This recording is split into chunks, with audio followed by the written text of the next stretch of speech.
Assalamualaikum warahmatullahi wabarakatuh. Salam dan bahagia. Perkenalkan, nama saya Ahmad Topung Muhajir dengan NIM 2020-008-194. Di sini saya akan mempresentasikan ringkasan dari kelompok 2 tentang perpindahan bandara YIA. Langsung saja ke pembahasan utama, yaitu pembangunannya. Pembangunan merupakan salah satu cara yang dilakukan oleh pemerintah guna meningkatkan perekonomian masyarakat dan meningkatkan taraf hidup masyarakat. Proses pembangunan sendiri pasti akan mengandung dilema, yaitu mengandung sisi positif dan sisi negatif. Sehingga berbagai dampak pasti akan dirasakan oleh masyarakat karena adanya proses pembangunan tersebut. Indonesia merupakan negara berkembang yang pada saat ini sedang gencar-gencarnya melaksanakan pembangunan, yaitu pembangunan infrastruktur. Pembangunan infrastruktur diharapkan mampu memberikan kontribusi dalam rangka pemulihan ekonomi Indonesia. Selain itu juga, pembangunan infrastruktur ini merupakan prioritas Indonesia pada saat ini guna meningkatkan akses masyarakat pada pelayanan dasar serta meningkatkan produktivitas dan daya asing.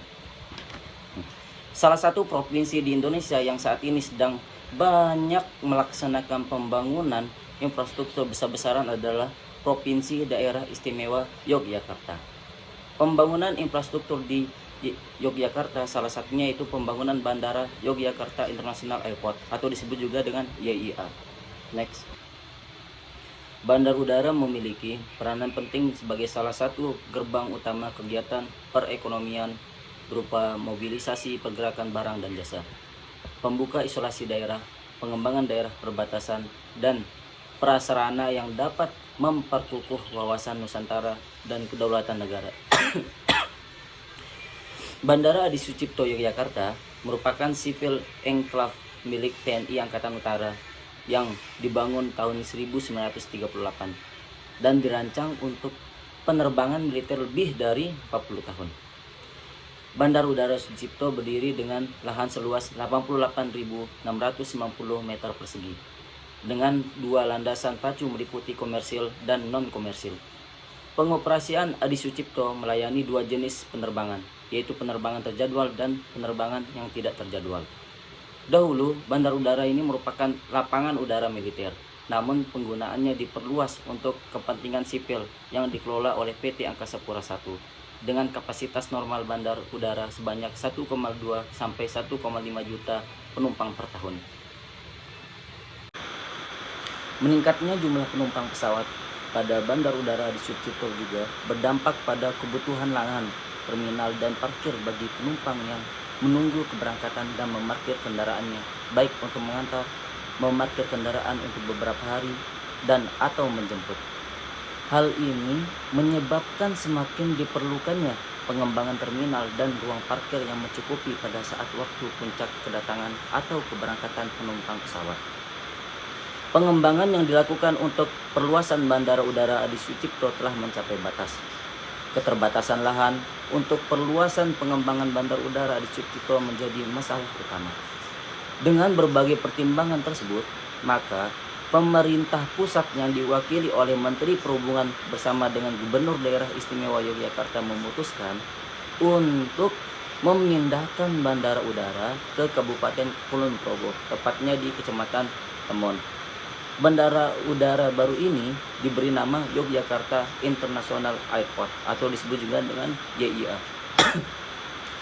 Sementara untuk bandara udara di Sucipto hanya difungsikan sebagai pangkal militer TNI Angkatan Udara.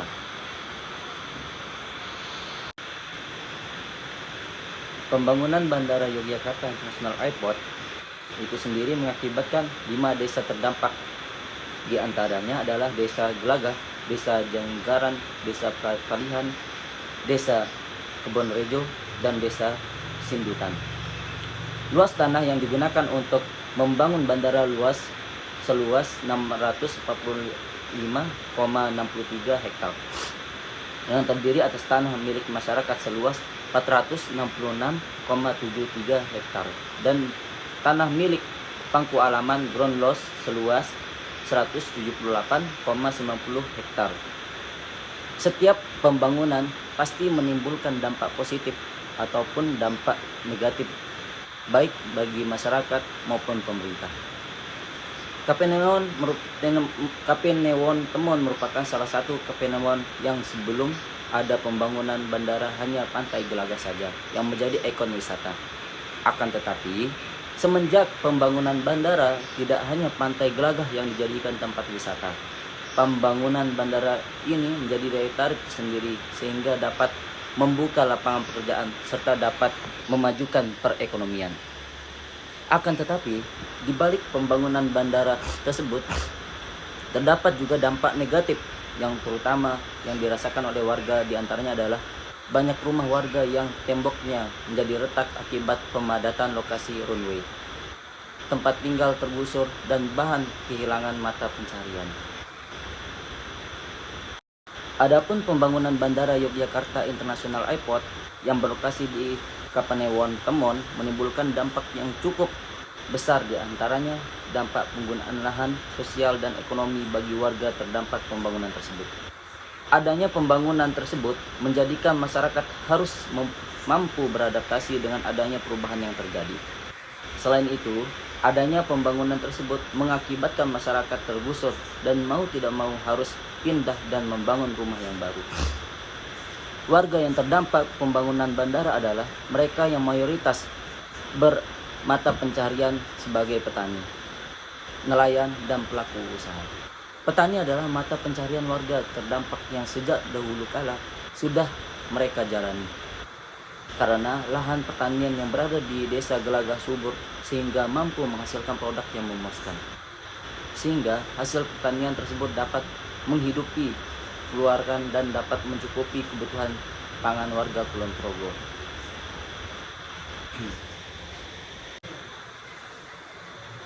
Pada awalnya, kehadiran pembangunan Bandara Yogyakarta International Airport menuai pro dan kontra dari masyarakat yang mengakibatkan konflik.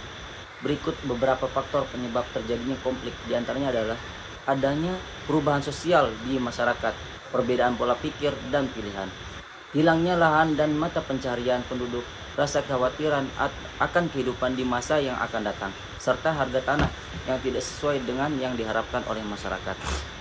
Akan tetapi, seiring berjalannya waktu dan adanya rekonsiliasi konflik yang dilakukan dengan cara pendekatan kepada masyarakat yang dilakukan oleh pemerintah, proses negosiasi mediasi antara pemerintah, masyarakat dan PT Angkasa Pura, jalur kekeluargaan, maka konflik tersebut dapat mereda dan masyarakat mulai menerima adanya perubahan yang terjadi. Selain berdampak pada perubahan yang terjadi di masyarakat, kehadiran bandara baru ini mampu memberikan dampak pada perekonomian di Kabupaten Kulon Progo. Pada tahun 2018, Kabupaten Kulon Progo mengalami peningkatan perekonomian sebesar 10,84%. Dan pada tahun 2019, Kabupaten Kulon Progo juga mengalami peningkatan perekonomian sebesar 11,5%. Selain itu, dengan adanya pembangunan bandara ini, banyak warga yang beralih profesi yang pada awalnya bekerja sebagai petani karena lahannya sudah tergusur, maka beralih menjadi pedagang kecil, UMKM, bahkan menjadi pebisnis yang mampu membuka lowongan pekerjaan. Menurut data dari Badan Perencanaan Pembangunan Daerah tahun 2017, pembangunan bandar udara baru di Kecamatan Temon memiliki panjang runway 3.600 meter. Luas kawasan pengembangan 5,84 km. Luas kawasan terbangun 2,51 km. Luas kawasan tidak terbangun 2,51 km. Dan luas jalan 0,82 km. Sehingga terdapat 5 desa terdampak, yaitu Desa Palihan, Gelagah, Sindutan, Jangkahan, dan Desa Kebonrejo. Proses pembangunan bandara yang berada di titik wilayah desa tersebut tentunya akan menimbulkan baik persetujuan maupun penolakan dari jumlah warga berdampak. Berbagai aksi perlawanan warga terdampak terhadap kebijakan pembangunan dilakukan dengan tanpa adanya rasa takut. Salah satu aksi dihimpun dalam berita Tribun Jogja yaitu seorang warga nekat memanjat pohon kelapa untuk menghalangi petugas saat prosesi pembersihan lahan Bandar YIA Kulon Progo. Aksi tersebut ia lakukan agar petugas dari PT Angkasa Pura I menghentikan proses pembersihan lahan bandara.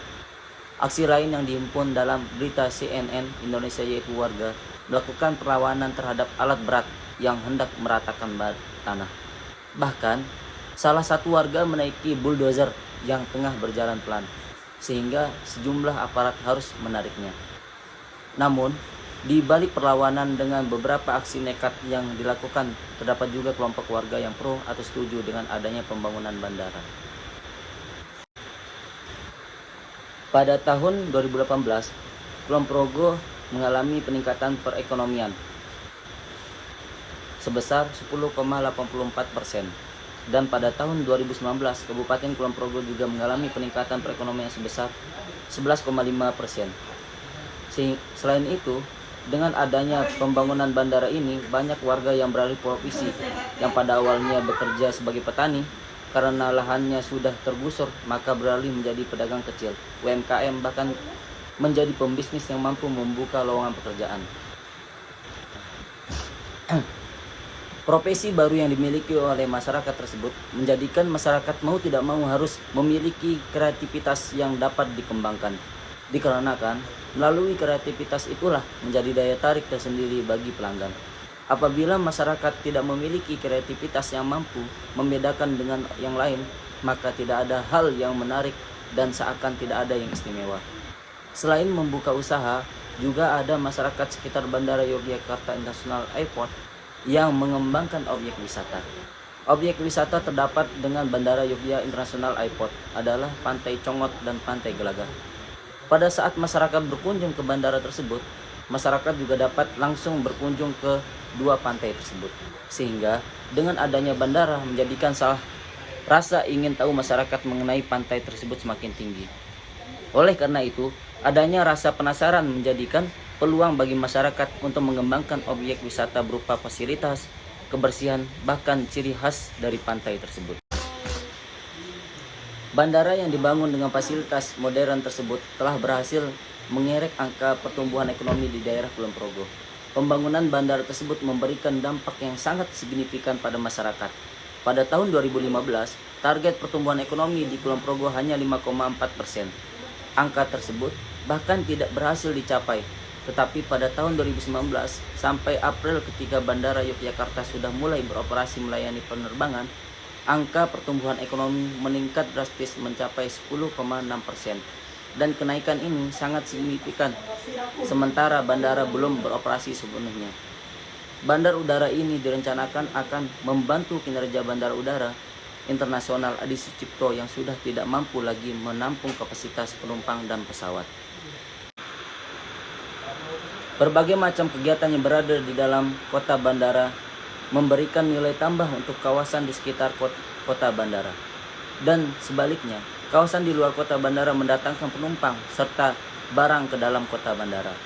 Di Yogyakarta International Airport memiliki aktivitas di dalam kota bandara umumnya, meliputi pertokoan, restoran, kegiatan entertainment, dan kebudayaan, hotel dan akomodasinya, bank dan penukaran mata uang asing, gedung perkantoran, hiburan dan rekreasi, logistik dan distribusi, catering dan kuliner, perdagangan bebas dan sejenisnya, factory outlet, pelayanan keluarga seperti klinik kesehatan.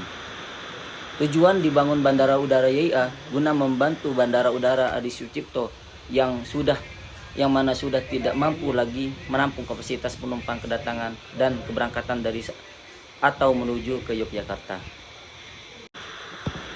Kesimpulannya adalah pembangunan bandara ini mampu mengubah kehidupan masyarakat yang pada awalnya mayoritas bermata pencarian sebagai petani serta kreativitas hanya dalam ruang lingkup pertanian. Akan tetapi, semenjak kehadiran pembangunan bandara ini, masyarakat dituntut untuk melakukan perubahan. Salah satu perubahannya yaitu dalam hal mata pencarian. Mau tidak mau, masyarakat dituntut untuk memiliki kreativitas guna meningkatkan perekonomiannya. Perekonomian masyarakat perlahan mengalami peningkatan melalui kreativitas usaha yang dijalani. Contohnya yaitu banyaknya usaha-usaha baru yang dibangun oleh masyarakat, UMKM yang mulai bermunculan, serta pengelolaan tempat wisata sekitar bandara yang semakin menarik. Karena ketika kreativitas yang dimiliki masyarakat berkembang, maka mampu menarik masyarakat lain untuk berkunjung sehingga dapat meningkatkan perekonomian masyarakat serta daerahnya dapat dikenal secara mudah oleh publik. Mungkin sekian presentasi dari saya pribadi. Jika ada tutur kata yang salah, mohon dimaafkan. Salam.